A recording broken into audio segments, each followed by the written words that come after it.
జగన్ ఉన్నప్పుడు మంత్రులు సక్రమంగా పనిచేయకపోయినా, అధికారులు సక్రమంగా పనిచేయలేకపోయినా జగన్ పాలనా వైఫల్యం, జగన్ అసమర్థుడు, జగన్‌కేం చేత కాదు. అదే చంద్రబాబు అధికారంలో ఉంటే పాలన సక్రమంగా లేకపోతే అధికారులది, మంత్రులదే బాధ్యత.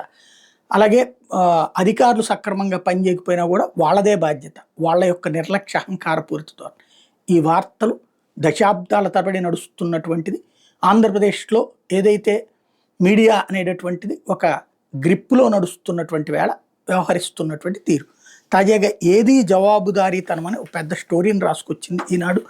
ఇందులో ప్రధానమైనటువంటిది ఏంటంటే అధికారుల్లో తీవ్రమైనటువంటి నిర్లిప్తత. అత్యంత కీలకమైన రెవెన్యూ శాఖలో నిత్యం సమస్యలపై ఫిర్యాదులు వెలువెత్తుతున్నాయి. సోమవారం కలెక్టరేట్‌లో సమర్పిస్తున్న ఫిర్యాదులైన ప్రజాప్రతినిధులకు అందుతున్న వినతులైన సింహభాగం రెవెన్యూ శాఖకు సంబంధించినవి ఉంటున్నాయి. భూముల రీసర్వేల వివాదాల పరిష్కారం ప్రభుత్వం రెవెన్యూ సదస్సులు నిర్వహించింది. అయినా రైతులకు సంతృప్తిపరిచారంటే చెప్పలేని పరిస్థితి. వీటి మీద అన్నిత్యం సమీక్షించి అధికారులకు దిశానిర్దేశం చేయాల్సిన రెవెన్యూ మంత్రికి ఇతర వ్యాపకాలు ఎక్కువైన భావన ప్రభుత్వ వర్గాల్లో ఉంది. అలాగే కేంద్ర సర్వీసులు, ఇతర రాష్ట్ర సర్వీసుల నుంచి కొందరికి అఖిల భారత సర్వీస్ అధికారులు రాష్ట్రాన్ని డిప్యుటేషన్ మీద పంపాలి. ముఖ్యమంత్రి కేంద్రానికి 2 సార్లు లేఖ రాసిన 10 నెలలుగా నాంతోంది. ఈ విషయాన్ని ఫాలోఅప్ చేయాల్సిన వాళ్ళు ఏమీ పట్టనట్టున్నారు.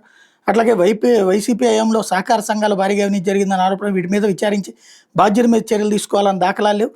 వైకాపా ప్రభుత్వంపై పాడి పరిశ్రమ అభివృద్ధి సమాఖ్య ఎన్డీగా సహకార శాఖ కమిషనర్గా పనిచేసిన అధికారి నేడు సహకార శాఖ కమిషనర్గా ఉన్నారు. కొన్ని జిల్లాల కలెక్టర్లు, ఇతర ఉన్నతాధికారులు అవినీతి గేట్లు తెరిచారన్న అభియోగాలను ఉత్తరాంధ్రలో జిల్లా కలెక్టర్ నేరుగా తన కార్యాలయాన్ని ముడుపులు తీసుకుంటాను పై స్థాయిలో చర్చ నడుస్తోంది.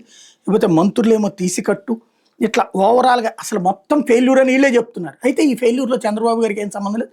మంత్రులు స్వార్థంతో ఉన్నారు, అధికారులు స్వార్థంతో ఉన్నారు. ఇది తేడా.